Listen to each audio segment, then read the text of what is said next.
जय हिंद दोस्तों, स्वागत है आप सभी का इस वीडियो में। एमएम एकेडमी ऐप पर ह्यूज डिस्काउंट चल रहा है। जी हाँ, Navratri mega offer MM academy पर आपको देखने को मिल रहा है, जहां पर जो सब्सक्रिप्शन प्लान है उस पर ह्यूज डिस्काउंट है। ह्यूज, सच में बहुत ह्यूज है। इसीलिए जल्द से जल्द एमएम एकेडमी ऐप को डाउनलोड कीजिए और उसी के साथ साथ सब्सक्रिप्शन जो है वो लीजिए, जहां पर आपको बहुत सारे इंटरेस्टिंग कोर्सेज जो है वो मेरे द्वारा बनाए जा रहे हैं। जैसे कि मॉडर्न हिस्ट्री का कोर्स कम्प्लीटली अवेलेबल है, एंशिएंट हिस्ट्री का कोर्स ऑलमोस्ट खत्म होने के कगार पर है, पॉलिटी का कोर्स खत्म होने की इस पे है, ज्योग्राफी का कोर्स चल रहा है, एथिक्स का कोर्स चल रहा है, बहुत सारे कोर्सेज आने वाले हैं। जैसे कि जो इकोनॉमी का कोर्स है वो आने वाला है, उसी के साथ साथ जो मेडिवल हिस्ट्री है, वर्ल्ड हिस्ट्री है, उसी के साथ साथ इंडिया आफ्टर इंडिपेंडेंस, उसी के साथ साथ जो गवर्नेंस है। तो बहुत सारे कोर्सेस है जो आने वाले हैं, जो आपको मेंस, प्रीलिम्स सभी पर्सपेक्टिव से बहुत हेल्प करेंगे। तो इसलिए जल्द से जल्द एमएम एकेडमी ऐप डाउनलोड कीजिए और ह्यूज डिस्काउंट जो चल रहा है जल्द से जल्द। देखिए, आपको ये भी लग रहा होगा कि जो डिस्काउंट है वो तो 24 अक्टूबर तक है, 25 अक्टूबर तक है, तो फिर हम 24 को ले लेंगे। लेकिन देखिए, इसमें समझदारी नहीं है। क्यों नहीं है? क्योंकि आप अभी अगर लेते हो तो अभी से आपकी जो प्रिपरेशन है शुरू हो जाएगी। तो ये आप यहाँ पर ये तरीके की चीज़ जो है उस बारे में सोचा कीजिए। इन्वेस्टमेंट जो है वो आपका सही तरीके से सही टाइम पर होना बहुत ज़रूरी होता है, ठीक है। और अगर आप यहाँ पर एक साल का ले लेते हो, मतलब समझिए कि बहुत सारे जो ऑनलाइन इंस्टीट्यूशंस है जो वो एक महीने का चार्ज करते हैं, तो यहाँ पर एक साल का एक महीने से भी कम है। उनका जो एक महीने का है उससे भी कम एक साल का यहाँ पर आपको देखने को मिल रहा है। तो एक साल, 2 साल, अगर आप 2022 में दे रहे हो, 2021 में दे रहे हो, तो एक साल 2 साल का जो है वो आप लेके आराम से जो वीडियोस है उसको एंजॉय कर सकते हो। क्योंकि बहुत सारे कोर्सेज, क्वालिटी कंटेंट आपके लिए आने वाला है, एनवायरमेंट, बहुत सारे कोर्सेज जो है वो आने वाले हैं। तो जल्द से जल्द एमएम एकेडमी ऐप डाउनलोड कीजिए और जो मेगा ऑफर है उसे एनरोल कीजिए। आज हम यहाँ पर 16 अक्टूबर का एनालिसिस देखने वाले हैं। देखिए, आज इतने ज़्यादा न्यूज़ आर्टिकल जो है वो तो नहीं है, लेकिन जितने भी है अच्छी तरीके से देखेंगे और पूरे पेपर को भी कवर करने की कोशिश करेंगे। तो आप मुझे फेसबुक, इंस्टाग्राम पर भी फॉलो कर सकते हो। पीडीएफ और वीडियो अपडेट्स के लिए आप मुझे टेलीग्राम पर फॉलो कर सकते हो। टेलीग्राम पर फॉलो करने से क्या होगा, एक तो आपको न्यूज़पेपर की पीडीएफ मिल जाएगी, दूसरा क्या होगा, आपको ये जो हमारा वीडियो है इसकी पीडीएफ मिल जाएगी, और तीसरा क्या होगा, आपको कौन बनेगा है सीरीज जो video exclusively MM academy app पर चलते हैं उसकी पीडीएफ भी आपको यहाँ पर मिल जाएगी। कौन बनेगा है सीरीज में एमसीक्यू फॉर्म में आपको जो पीआईबी है, एआईआर है, वो सबसे न्यूज़ आपको देखने को मिलती है करंट अफेयर से रिलेटेड, है ना। न्यूज़पेपर और कौन बनेगा आईएएस, ये मतलब मोर देन इनफ है करंट अफेयर्स के लिए। तो ये आप पीडीएफ जो है वो एटलीस्ट ले सकते हो। तो ये चीज़ आपको टेलीग्राम चैनल से मिल जाएगी। तो आपको यहाँ पर जो मैप बेस्ड एक्सरसाइज है उसे सॉल्व करना है। तो ये कंट्री जो है, कंट्री कौन सी आपको बताना है। इतनी छोटी सी कंट्री, एकदम छोटी सी कंट्री है, तो इस कंट्री का नाम क्या है ये बताना है। उसी के साथ साथ आपको बाकी जो इन्फॉर्मेशन है वो भी वहाँ पर लिखना है। तो आइए यहाँ पर हम एक्सप्लेन सेक्शन जो है उसे देखते हैं। एक्सप्लेन सेक्शन में हमें एक बहुत ही ज़बरदस्त न्यूज़ देखने को मिल रही है। बांग्लादेश के साथ हम कंपैरिजन करने वाले हैं। तो बांग्लादेश के साथ क्यों कंपेयर कर रहे हैं, क्या कंपेयर कर रहे हैं, ये हम आगे देखेंगे। बाकी अगर हम देखते हैं तो एग्ज़ाम पर्सपेक्टिव से कोई भी खास चीज़ हमें दिखाई नहीं दे रही है। अगर हम एडिटोरियल पेज, आइडिया स्पेस देखते हैं तो उसमें ये वाला जो है, ये वाला एक इम्पोर्टेंट आर्टिकल नज़र आ रहा है जो कि रजिस्टर के बारे में बात कर रहा है, जो एमएसएमई है उसके बारे में बात कर रहा है, ठीक है। तो ये काफ़ी ज़्यादा इम्पोर्टेंट हमें देखने को मिलता है। उसी के साथ साथ अगर हम ये वाला आर्टिकल देखते हैं तो डेमोक्रेसी, हमारा पार्लियामेंट्री सिस्टम, सोर ग्रेप्स, उसके बारे में बात की जा रही है, और खासकर जो पॉलिटिशियन है उनके बारे में लिखा गया है, उनके द्वारा लिखा गया है। उसी के साथ साथ यहाँ पर ये अगर हम देखते हैं तो ये भी हमारा एग्जाम पर्सपेक्टिव से इंपॉर्टेंट नहीं है। उसी के साथ साथ अगर हम यहाँ पर वर्ल्ड ऑफ एग्जाम वॉरियर्स देखिए क्या हो रहा है, जो कट ऑफ है वो सब देखने को मिल रहे हैं, तो उसके बारे में यहाँ पर बेसिकली बात जो है वो की जा रही है। तो आइए यहाँ पर हम देखते हैं ये बांग्लादेश कंपैरिजन। बांग्लादेश के साथ यहाँ पर कंपैरिजन जो है वो किया जा रहा है। इंटरनेशनल मॉनेटरी फंड, आप सभी को पता है इंटरनेशनल मॉनेटरी फंड, उन्होंने यहाँ पर वर्ल्ड इकोनॉमिक आउटलुक जो है वो रिलीज़ किया। अब ये क्वेश्चन इंपॉर्टेंट हो जाता है क्योंकि ये न्यूज़ में आ रहा है वर्ल्ड इकोनॉमिक आउटलुक, तो आपको रिपोर्ट्स ये सब के बारे में पूछते हैं ना कि ये रिपोर्ट कौन पब्लिश करता है, ये रिपोर्ट किसके द्वारा पब्लिश की जाती है। तो यहाँ पर आपको ध्यान देना है कि वर्ल्ड इकोनॉमिक आउटलुक जो है किसके द्वारा पब्लिश किया जाता है। उसी के साथ साथ जो ईज ऑफ डूइंग बिजनेस है वो कौन पब्लिश करता है। तो ये जो रिपोर्ट्स होती है काफ़ी इंपॉर्टेंट होती है। सेपरेट वीडियो जो है मैंने काफ़ी पहले बनाया हुआ था अपने ही चैनल पर कि कौन कौन सी ऑर्गेनाइजेशन कौन सी रिपोर्ट जो है वो पब्लिश करती है, और वो वीडियो जो है वो अवेलेबल भी होगा। आप अगर सर्च करते हो रिपोर्ट्स बाय मयूर मोगरे, वेरियस रिपोर्ट्स बाय मयूर मोगरे, तो शायद मिल जाएगा। लेकिन अपडेटेड जो है वो भी मैं लेकर आऊँगा, जहाँ पर हम क्या कर सकते हैं कि जो अलग अलग रिपोर्ट्स पब्लिश की जाती है और फिर उसी के साथ साथ जो रैंकिंग्स भी होती है वो भी हम वहाँ पर उसमें कवर कर सकते हैं। तो इस तरीके से हम देखेंगे और फिर यहाँ पर आईएमएफ जो है उसका एस्टिमेशन 2020 का जो देखने को मिल रहा है उसके हिसाब से इंडिया का जो ग्रॉस डोमेस्टिक प्रोडक्ट है, जीडीपी है, मतलब सकल घरेलू उत्पाद है। अब यहाँ पर समझ में नहीं आता है कि हम इतना हिंदी जो हिंदी माध्यम से पढ़ाई कर रहे हैं वो इतना अच्छे तरीके से हिंदी जो है शुद्ध हिंदी के शब्द यहाँ पर पढ़कर जाते हैं, जिससे कि यूपीएससी में जो हिंदी क्वेश्चंस आएंगे उन्हें हम अच्छे तरीके से पढ़कर उसका जवाब दे सके। लेकिन यूपीएससी जो है खुद ही यहाँ पर गलत कर देता है हिंदी लिखने में, तो ऐसा भी हो जाता है। तो यहाँ पर सकल घरेलू उत्पाद ग्रॉस डोमेस्टिक प्रोडक्ट जो है उसमें कॉन्ट्रैक्शन ओवर 10% यहाँ पर देखने को मिल सकता है।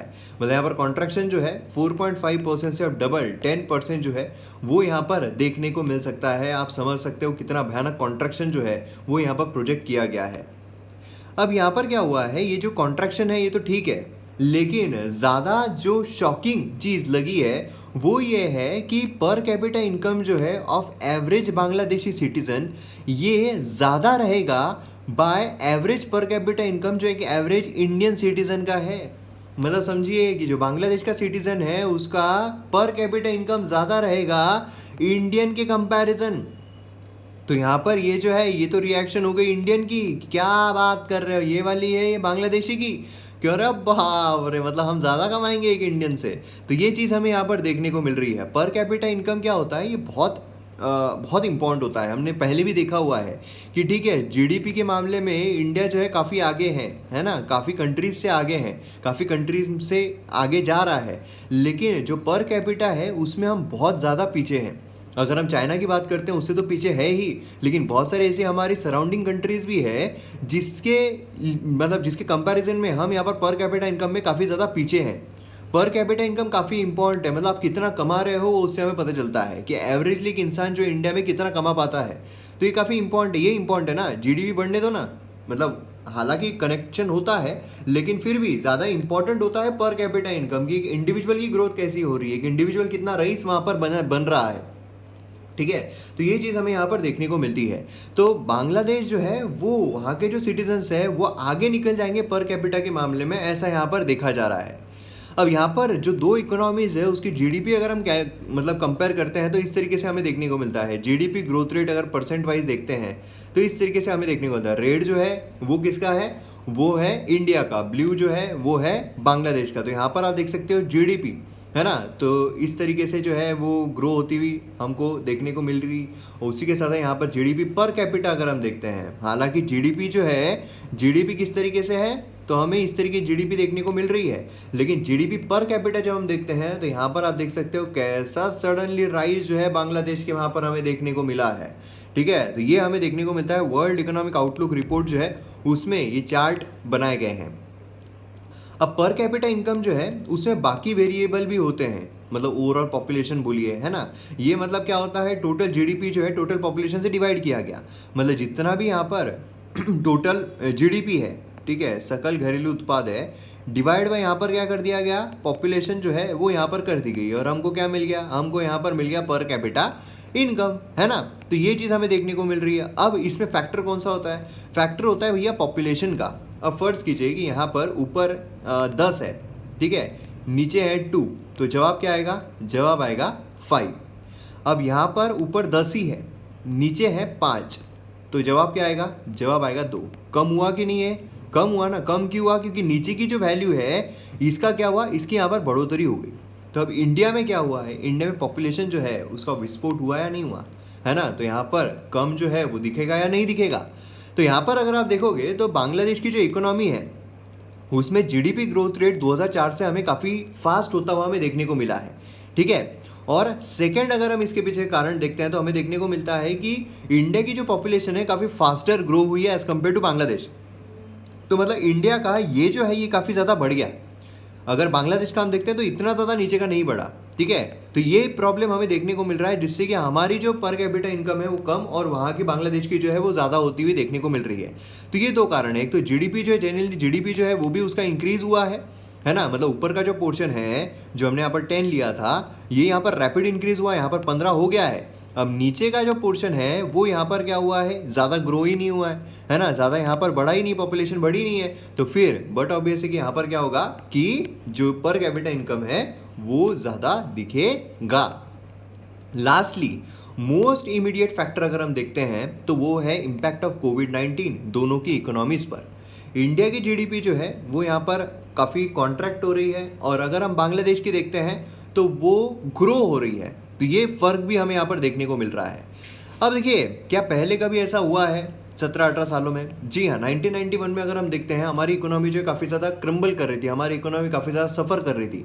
उस टाइम पर बांग्लादेश का पर कैपिटा जीडीपी जो है वो इंडिया के आगे चला गया था।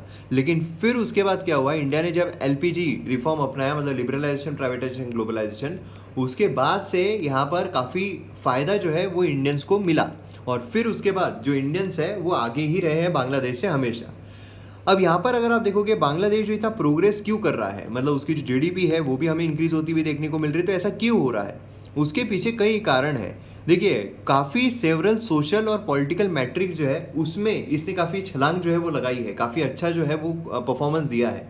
जैसे कि हेल्थ हो गया, सैनिटाइजेशन हो गया, फाइनेंशियल इंक्लूजन हो गया, विमेन पॉलिटिकल रिप्रेजेंटेशन हो गया। तो ये सब में क्या हुआ है, जो बांग्लादेश है उसने काफ़ी अच्छी हाई जंप जो है वो लगाई है, जिसकी वजह से उसको काफ़ी ज़्यादा फायदा मिला है।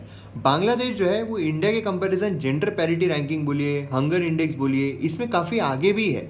तो इससे हमें पता चलता है कि उसने सभी जो पर्सपेक्टिव है, मतलब ये सारे पर्सपेक्टिव बहुत इंपॉर्टेंट होते हैं कोई भी कंट्री को आगे ले जाने के लिए, है ना।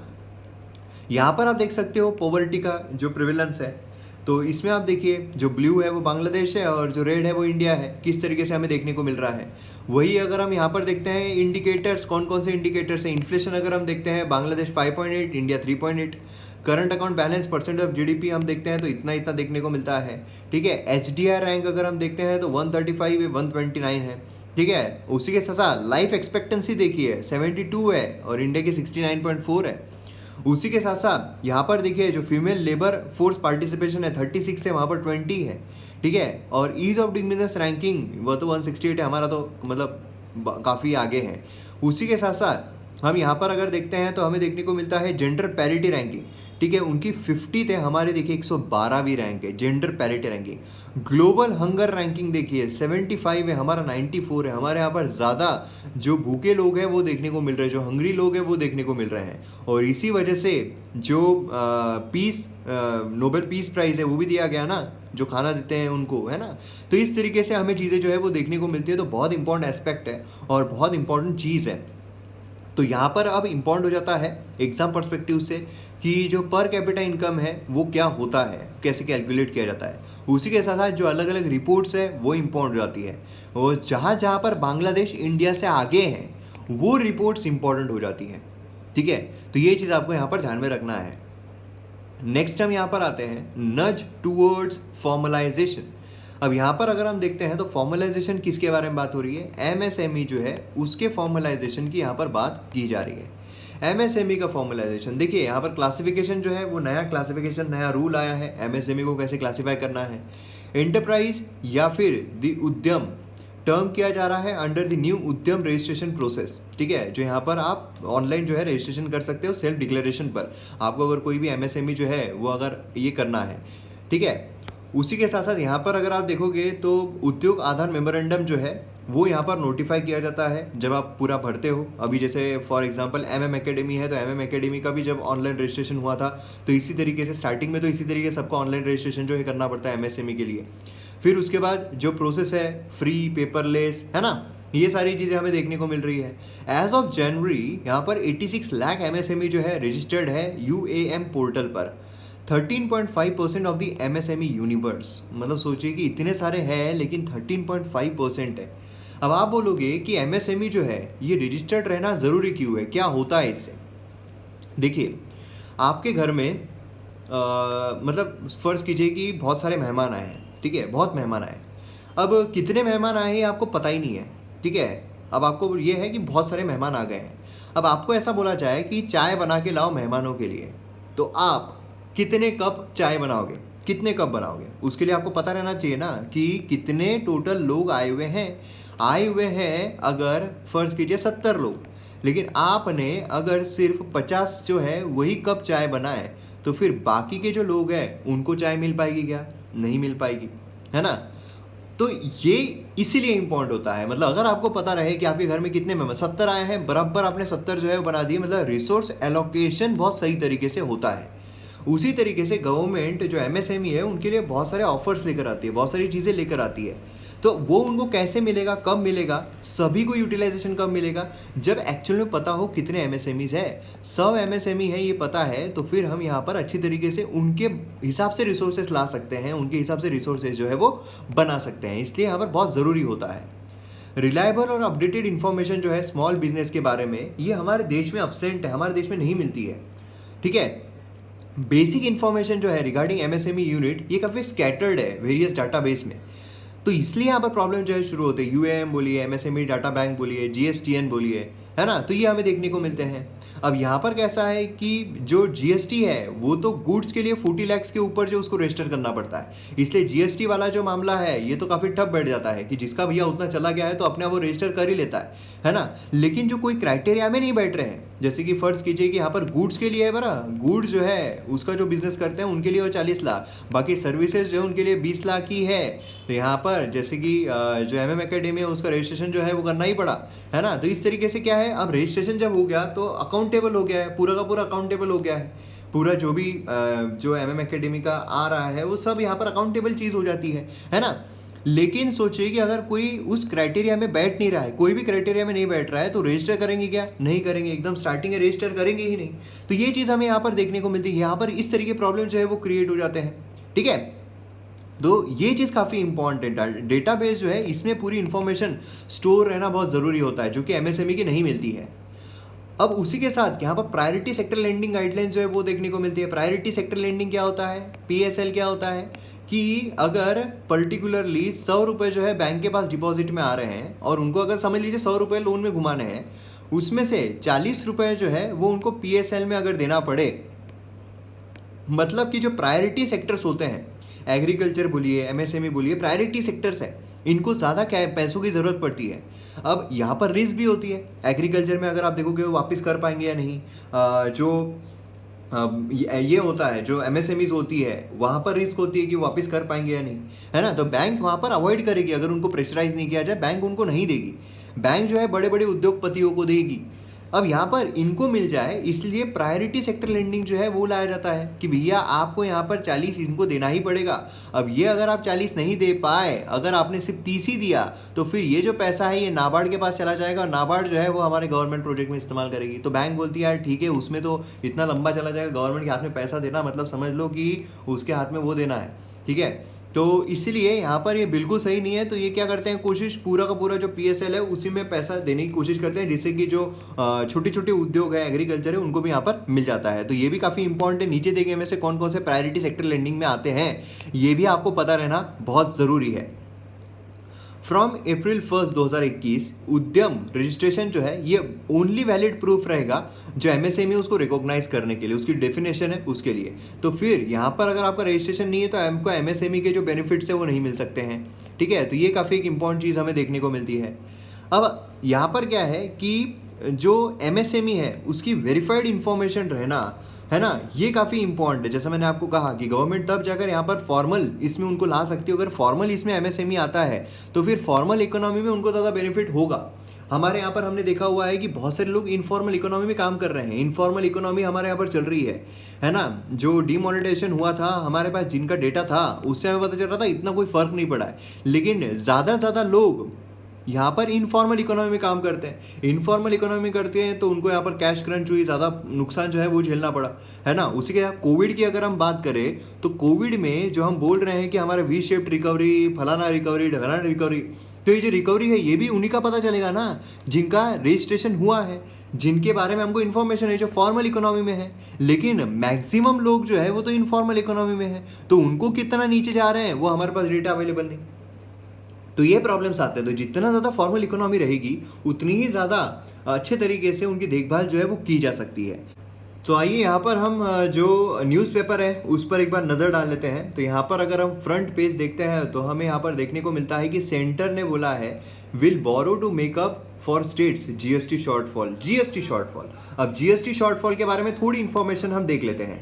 देखिए जीएसटी क्या है, जीएसटी है गुड्स एंड सर्विस टैक्स, है ना। अब जीएसटी के बारे में डिटेल में, जीएसटी के बारे में डिटेल में मतलब इसके दो फैक्टर्स निकलते हैं, ठीक है। एक निकलता है इकोनॉमिक फैक्टर, दूसरा निकलता है पॉलिटिकल फैक्टर। अब ये कैसे, इकोनॉमिक फैक्टर में क्या है कि जीएसटी काम कैसे करता है, जीएसटी के पहले क्या था, फिर कास्केड इफेक्ट कैसे हो रही थी, अब जीएसटी काम कैसे कर रहा है। क्योंकि जीएसटी के हमें तीन भाग देखने को मिलते हैं, एक है सीजीएसटी, एक है एसजीएसटी और एक है IGST, integrated goods and service. ये हालांकि टैक्स नहीं है, लेकिन आईजीएसटी हमें एक देखने को मिलता है, कंपोनेंट है इसका।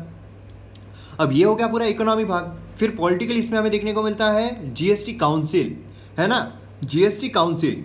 अब वो जीएसटी काउंसिल को हेड कौन करते हैं, हमारे फाइनेंस मिनिस्टर। उसी के साथ उसमें जो बाकी लोग हैं वो भी हमें देखने को मिलते हैं, स्टेट के भी लोग देखने को मिलते हैं।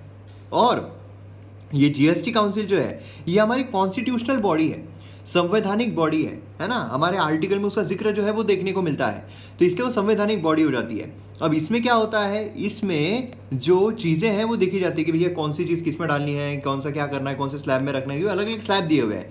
तो यहाँ पर इकोनॉमिक और पॉलिटिकल फैक्टर दोनों ही मैंने डिस्कस किया हुआ है। जो हमारी पॉलिटी की सीरीज एमएम एकेडमी पर चल रही है उसमें गुड्स एंड सर्विस टैक्स ये वाला एक चैप्टर है ना। हालांकि यहाँ पर जो लक्ष्मीकांत किताब है उसमें नया इंट्रोड्यूस किया गया है, उसमें सिर्फ पॉलिटिकल वर्जन ही दिया गया है, मतलब सिर्फ जीएसटी काउंसिल के बारे में बात की गई है। लेकिन मैंने जो ऐप में जो लेक्चर लिया है उसमें मैंने आपको डिटेल में सारी चीज़ें जो है वो प्रोवाइड की हुई है, मतलब इकोनॉमिक पर्सपेक्टिव से भी कैसे पूरा फंक्शन करता है। आईजीएसटी में बहुत लोग कन्फ्यूजन होता है कि इंटीग्रेटेड कैसे लगता है, तो ये भी मैंने एक्सप्लेन किया हुआ है। उसी के साथ साथ यहाँ पर ये जो चीज़ है ये पॉलिटिकल सिनारियो ये भी मैंने पूरा का पूरा एक्सप्लेन किया हुआ है, तो काफ़ी कॉम्प्रिहेंसिव वे में एग्जांपल्स के थ्रू वहाँ पर डिस्कशन हुआ है।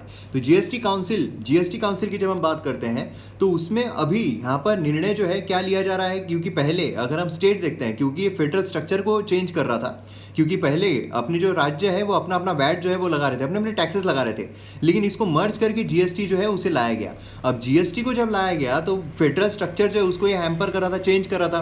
तो इसीलिए जब ये कॉन्स्टिट्यूशन अमेंडमेंट लाया जा रहा था उस टाइम पर स्पेशल मेजोरिटी तो लगी ही दोनों हाउसेस में, plus half of the state of ratification जो है वो भी यहाँ पर लग रहा था, ठीक है। तो उसके बाद जीएसटी काउंसिल लाई गई। अब क्या हुआ कि जो स्टेट्स है वो अपने अपने टैक्सेस पहले लगा रहे थे, लेकिन अब ये जीएसटी जो है वो उसमें सबमर्ज हो गए हैं। अब इसीलिए जो राज्य है उनका नुकसान हो रहा था, तो यहाँ पर सेंटर ने बोला था कि तुम टेंशन मत लो, हम तुमको कंपेंसेशन दे देंगे, जितना भी तुम्हारा लॉस हो रहा है हम तुमको कंपेंसेशन दे देंगे।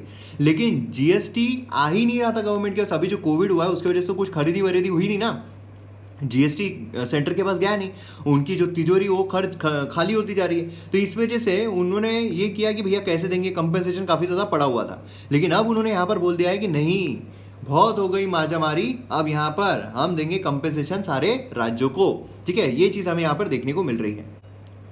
दूसरी जो न्यूज़ है हमें ये देखने को मिल रही है कि यहाँ पर जो सेंटर है वो प्लान कर रहा है कि फर्टिलाइजर जो होती है उसकी सब्सिडी दी जाती है, फर्टिलाइजर पर सब्सिडी दी जाती है ना, फार्मर जो है वो फर्टिलाइजर लेता है तो उसको सब्सिडाइज फर्टिलाइजर मिलते हैं। तो अब यहाँ पर सेंटर जो है वो काम कर रहा है कि कैप जो है वो लगाया जाए number of subsidised fertilisers bag पर, कि एक फार्मर जो एक इंडिविजुअल जो इतनी ही ले सकता है, इतनी ही बैग ले सकेगा। नहीं तो क्या होता है कि जो लोग है फार्मर जो है उसको बोल देते हैं कि भैया एक काम करो तुम 50 बोरिया जो है ले लो। अब 50 बोरिया ले ली, फर्टिलाइजर जो है उसका शॉर्टेज हो गया, फिर उसके बाद जो दाम है वो अचानक बढ़ गए, और फिर दाम बढ़ने के बाद यहाँ पर जो मीडिएटर होता है वो अलग से फर्टिलाइजर जो है बड़े बड़े हेवी प्राइसेस में बेचना शुरू। तो इसलिए यहाँ पर है कि भैया कैप जो है वो लगा लेंगे, जिससे कि इस तरीके की हरकतें जो है वो नहीं होगी। क्लियर है, तो ये चीज़ हमें यहाँ पर एक देखने को मिल रही है, इसका भी एक्सप्लेन सेक्शन में आएगा ऐसा मुझे लग रहा है। तो ये चीज़ हमें देखने को मिल रही है। फिर फ्रंट पेज पर अगर हम देखते हैं तो कुछ खास न्यूज़ नहीं है। फिर यहाँ पर सिटी के मामले में देखें तो जो दिल्ली है उसी की न्यूज़ हमें देखने को मिलती है, सिनेमा हॉल जो है वो खोले गए हैं। फिर उसके बाद यहाँ पर अगर हम देखें तो बाकी कुछ खास न्यूज़ हमें देखने को नहीं मिल रही है, ठीक है। और उसी के साथ साथ जब हम गवर्नमेंट एंड पॉलिटिक्स देखते हैं तो फिर गवर्नमेंट एंड पॉलिटिक्स जो है वही यहाँ पर चल रहा है। बाकी कुछ ऐसी कुछ चीज़ जो है जो हमारे एग्जाम पर्सपेक्टिव से इम्पोर्टेंट हो वो तो बिल्कुल भी देखने को नहीं मिल रही है।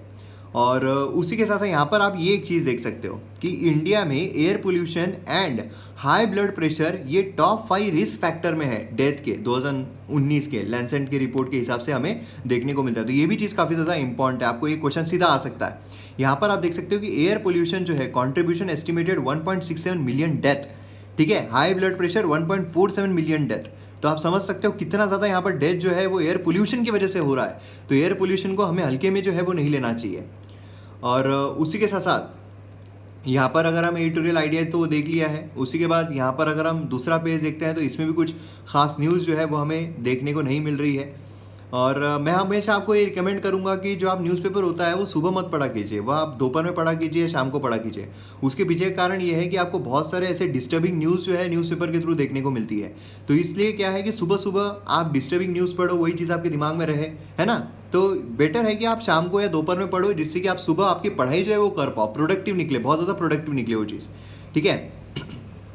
और उसी के साथ यहाँ पर आपको ट्रिपल तलाक जो उसके बारे में देखने को मिल रहा है। तो ट्रिपल तलाक जो है उसके बारे में आपको इन्फॉर्मेशन पूरी की पूरी रहनी चाहिए, ओके। और फिर यहाँ पर अगर हम एक्सप्रेस नेटवर्क में आते हैं तो यहाँ पर एनसीबी जो है उसके बारे में देखने को मिल रहा है। एनसीबी बेसिकली क्या है, तो एनसीबी है नारकोटिक्स कंट्रोल ब्यूरो।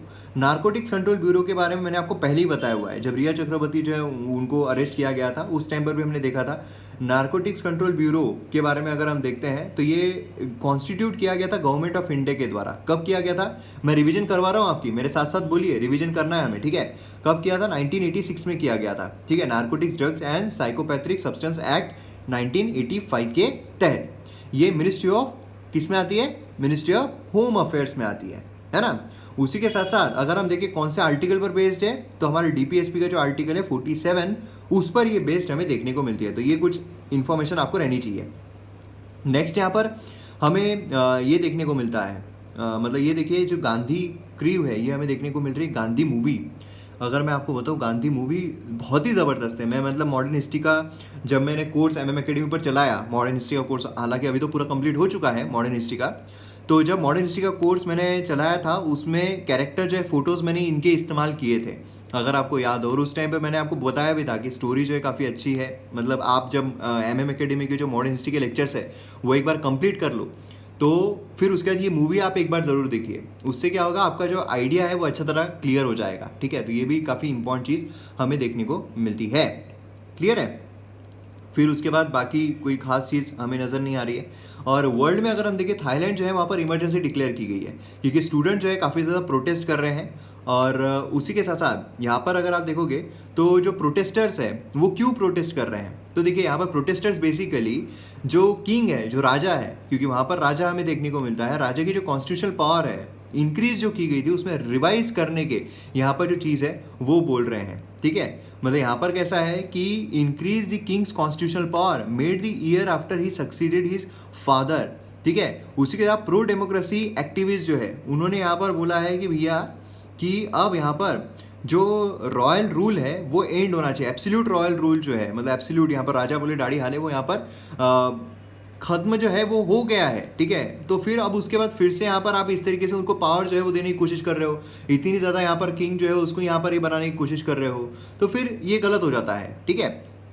तो ये कुछ प्रोटेस्टर जो है उनकी मांग हो रही है, तो उसमें काफ़ी सारे स्टूडेंट भी देखने को मिल रहे हैं। और इसीलिए यहाँ पर क्या हो रहा है कि जो प्रोटेस्ट होने की वजह से यहाँ पर इमरजेंसी लगा दी गई। अब जो भी यहाँ पर 5 से ज़्यादा लोग रहेंगे वहाँ पर इकट्ठा नहीं हो सकते हैं।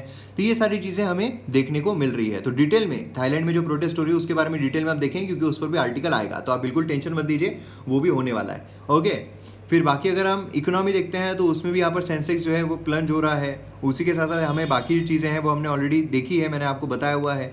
वी शेप रिकवरी जो उसकी यहाँ पर बात की जा रही है, अभी हमने डिस्कस किया है कि वी शेप रिकवरी है, वो रिकवरी जो है वो मैटर तब करती है जब एक्चुअल में इकोनॉमी जो है वो हमें ऊपर जाती हुई दिखे, है ना। उसके बाद अगर हम स्पोर्ट्स देखते हैं तो कुछ इंपॉर्टेंट है ही नहीं। तो इस तरीके से हमें न्यूज़पेपर जो है वो देखने को मिलता है। तो यहाँ पर हमारा वीडियो जो है वो ख़त्म होता है। तो वीडियो पसंद आया तो शेयर ज़रूर कीजिए, और एमएम एकेडमी ऐप जो वहाँ पर डिस्काउंट मिल रहा है आपको, तो उसका लाभ उठाइए। इतने कम प्राइसेस में यार आपको मिलेगा क्या, आप खुद ही सोचो।